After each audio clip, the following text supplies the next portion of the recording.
Imaginez un monde où le chaos n'existe pas, où chaque maison et chaque jardin s'inscrivent dans un cercle ou une étoile de cristal. Bienvenue dans un voyage visuel à travers les cités les plus symétriques de la planète.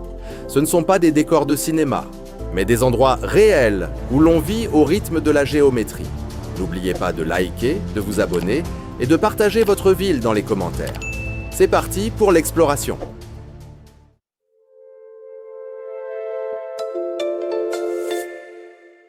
« 8. La cité-jardin du Danemark. Aux abords de Copenhague, au Danemark, se trouve un endroit nommé Brøndby Havby.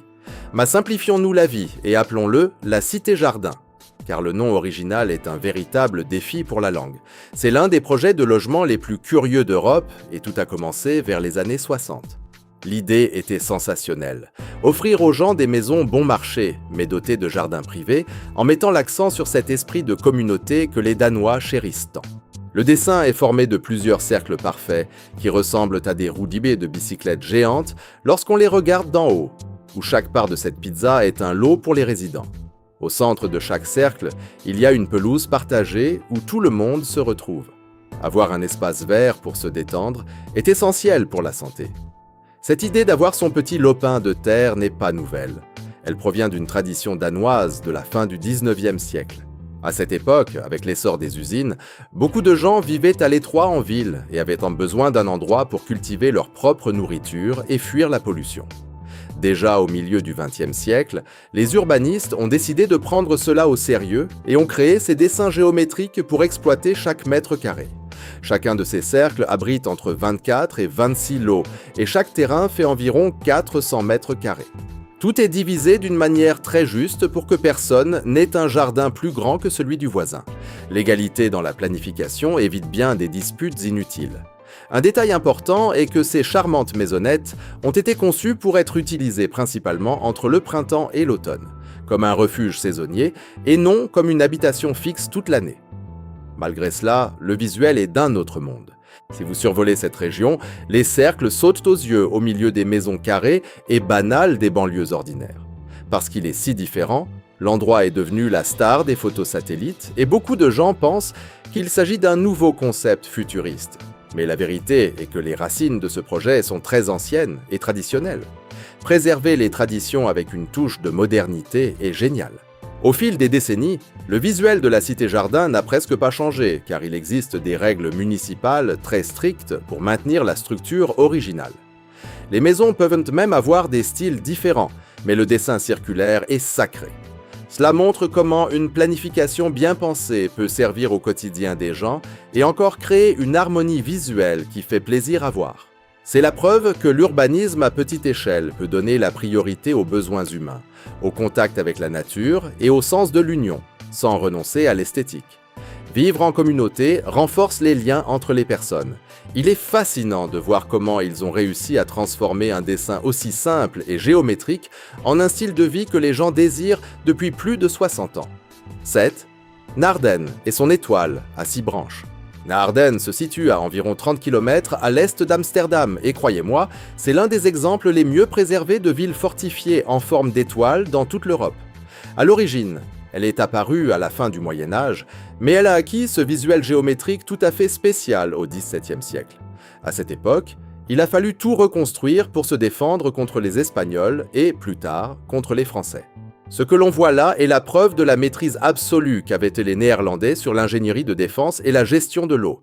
Ils ont transformé le terrain plat et bas en un piège mortel pour les envahisseurs. Utiliser la nature comme bouclier est un coup de maître.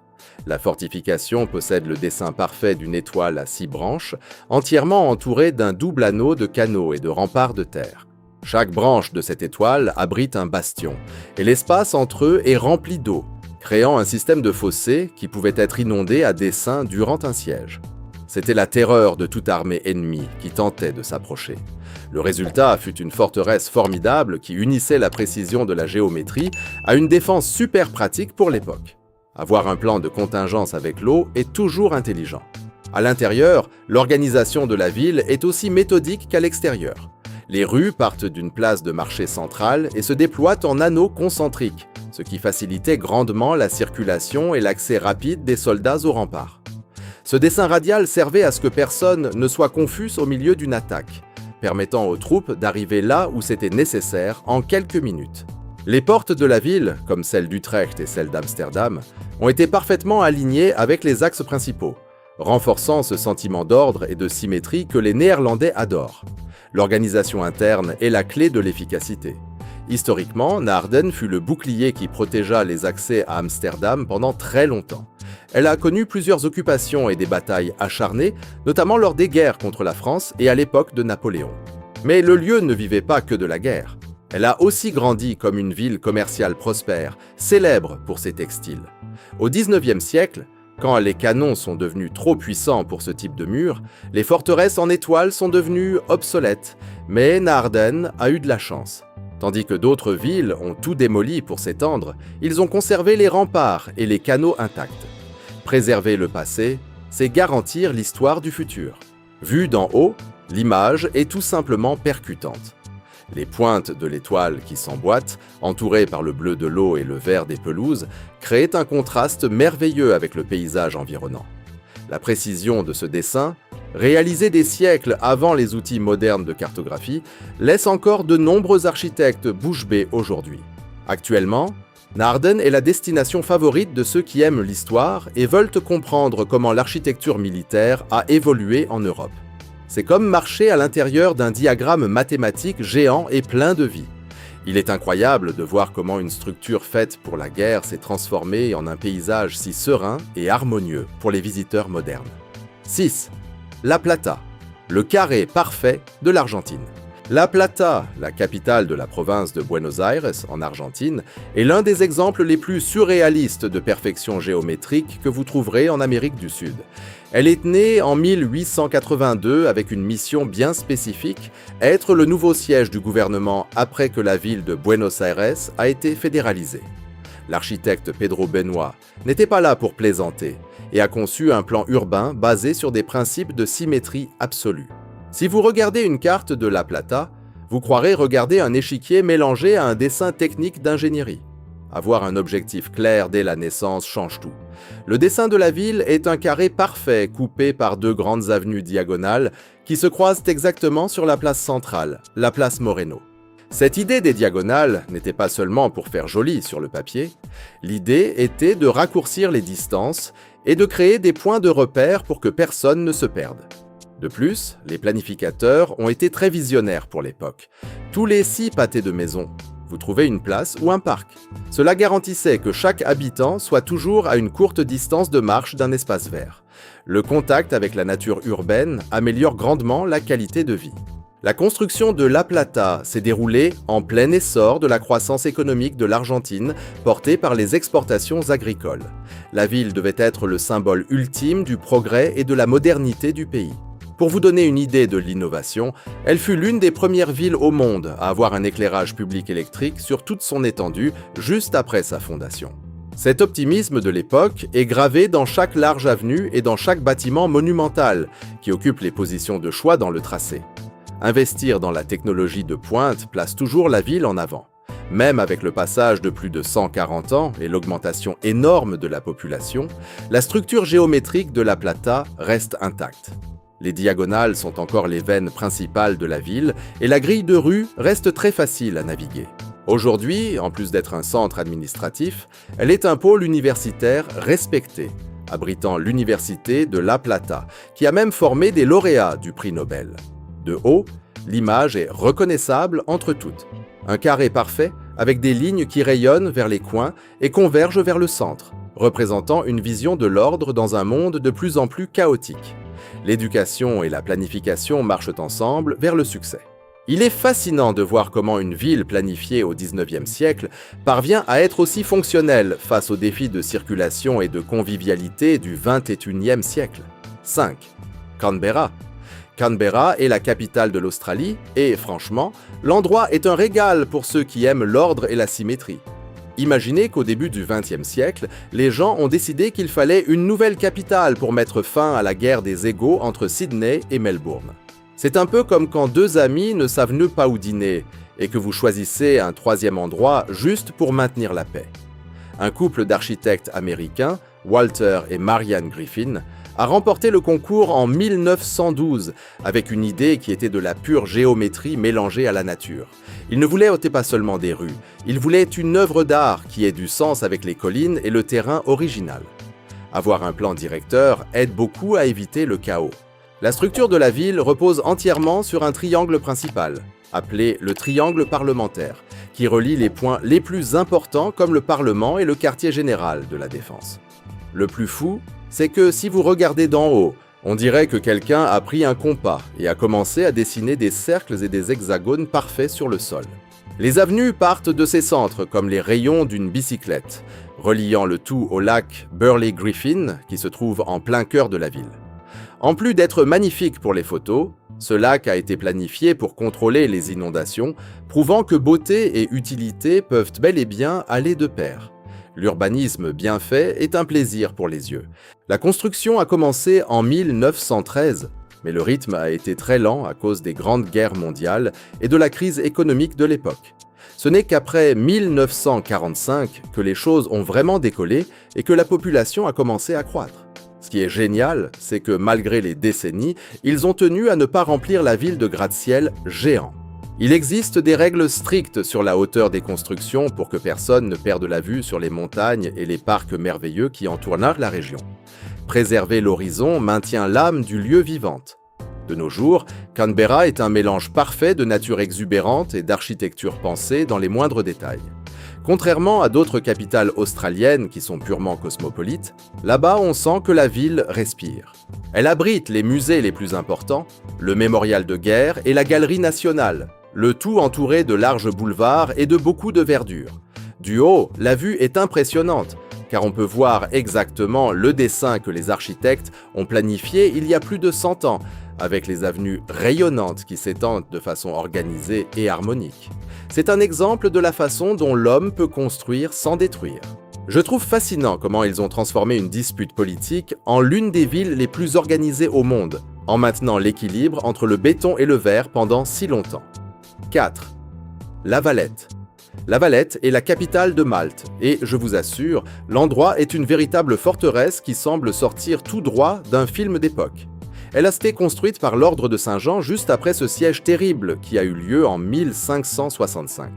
Contrairement à d'autres villes européennes qui ont grandi de manière un peu désordonnée, la Valette a été entièrement planifiée à partir de zéro avec un objectif très clair, être impossible à envahir.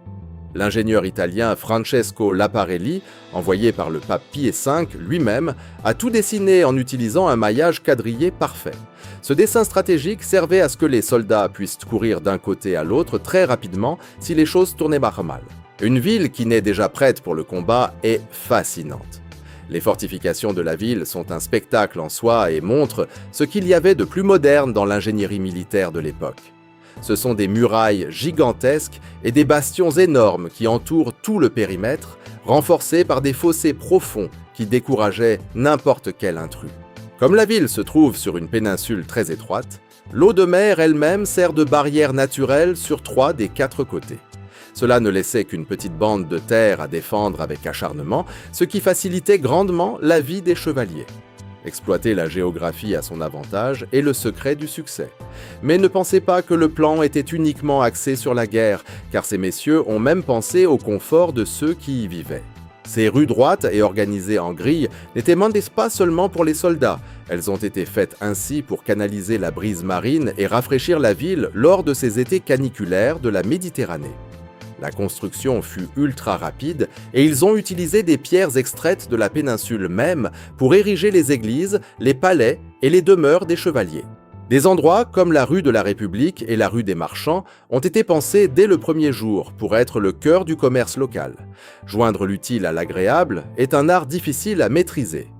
Aujourd'hui, la Valette reste pratiquement identique à ce qu'elle était au siècle passé, ce qui lui a valu le titre de patrimoine mondial de l'UNESCO. C'est une ville compacte où l'on peut tout faire à pied sans se perdre grâce au dessin quadrillé qui a survécu au temps. Quand on regarde d'en haut, les lignes droites des rues contrastant avec le dessin tranchant des murailles contre le bleu du port sont à couper le souffle. C'est l'exemple parfait de la façon dont l'organisation de la Renaissance a réussi à créer quelque chose qui est fonctionnel pour la défense et merveilleux à vivre encore aujourd'hui. Voir l'histoire ainsi préservée donne une saveur particulière à la promenade. Il est impressionnant de voir comment une ville planifiée pour la guerre peut être aussi charmante et accueillante pour les touristes des centaines d'années plus tard. 3. Belo Horizonte. Belo Horizonte, la capitale du Minas Gerais, est un cas classique d'une ville qui est née avec un nom de baptême et un plan dessiné sur le papier. Vers la fin des années 1890, les autorités ont décidé qu'Ouro Preto ne faisait plus l'affaire et qu'il fallait un siège pour le gouvernement qui respire la modernité et le progrès. C'est ainsi qu'est né le projet de la première ville moderne planifiée du Brésil, faite pour être la fierté de la République. Le plan original mélangeait un quadrillage de rues bien droites avec d'immenses avenues diagonales, créant un dessin qui, si on le regarde depuis un drone, ressemble à une ruche d'abeilles très bien organisée. Planifier l'avenir est toujours le meilleur investissement que l'on puisse faire. Le cœur de la ville a été dessiné sur une grille rectangulaire orientée du nord au sud, mais le coup de génie réside dans les boulevards diagonaux qui partent d'une place centrale.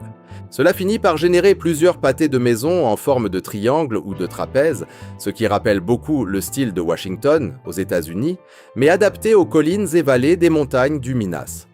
Ils ont séparé avec précision les endroits où se trouveraient les bâtiments gouvernementaux, les magasins et les maisons des gens, le tout bien sectorisé. La place de la Liberté est devenue le centre de l'attention, avec des secrétariats suivant tout le même style visuel pour éviter le désordre. Avoir une place pour chaque chose facilite énormément la routine. Contrairement à beaucoup de villes de l'époque qui étaient un pur chaos, les concepteurs de Belo Horizonte ont misé lourdement sur l'assainissement et l'infrastructure de base. Ils voulaient des rues larges pour que l'air circule mieux et de nombreux parcs disséminés pour que les gens se détendent le week-end.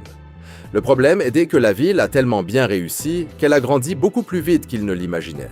Le plan original a fini par être englouti par des banlieues qui ont surgi tout autour sans la même planification, mais ce noyau historique est toujours là, solide, définissant l'identité des habitants du Minas. La croissance accélérée est un défi pour toute gestion urbaine. Aujourd'hui, quand vous vous promenez dans le centre, vous remarquez que ces avenues radiales sont encore les artères principales par lesquelles s'écoule le trafic. Du haut, le contraste entre le dessin géométrique parfait du centre et le labyrinthe de rues des quartiers environnants impressionne n'importe qui. C'est un exemple fascinant de la façon dont l'urbanisme du 19e siècle a tenté d'unir les idéaux européens avec le style et la culture du Brésil. Belo Horizonte est la preuve que l'on peut être moderne sans perdre ce charme accueillant que seul le Minas Gerais possède. Une capitale planifiée apporte un air de sophistication unique. 2. Auroville. Auroville, qui se trouve tout près de Pondichéry, dans le sud de l'Inde, est certainement l'un des endroits les plus atypiques et uniques que vous trouverez sur la carte. Fondée en 1968, l'idée n'était pas seulement de créer une ville de plus, mais bien un laboratoire vivant d'union entre les peuples et de coopération internationale. L'architecte français Roger Anger a conçu le plan de la ville en s'inspirant de la forme d'une galaxie, avec un noyau central d'où partent des bras en spirale qui s'étendent vers l'extérieur. Celle qui a tout idéalisé étant Mira Alfassa, connue sous le nom de La Mère, qui était la partenaire spirituelle du philosophe Sri Aurobindo.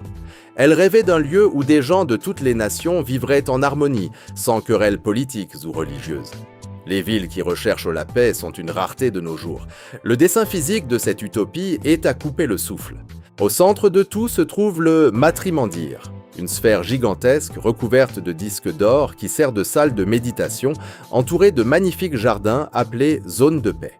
À partir de ce point doré, la ville se divise en 4 zones principales: la zone résidentielle, la zone industrielle, la zone culturelle et la zone internationale. Dans la partie où vivent les gens, au lieu d'avenues bruyantes, on trouve des sentiers arborés reliant les maisons et les petites communautés. Quant à la zone industrielle, elle se concentre sur des productions durables et l'artisanat, le tout bien organisé pour ne pas gaspiller d'espace ni agresser la nature. Vivre au milieu du vert change l'humeur de n'importe qui. La zone culturelle regorge d'écoles et de centres de recherche répartis dans des cours ouvertes, tandis que la zone internationale possède des pavillons représentant divers pays, le tout disposé autour d'un parc central pour montrer que nous ne faisons qu'un.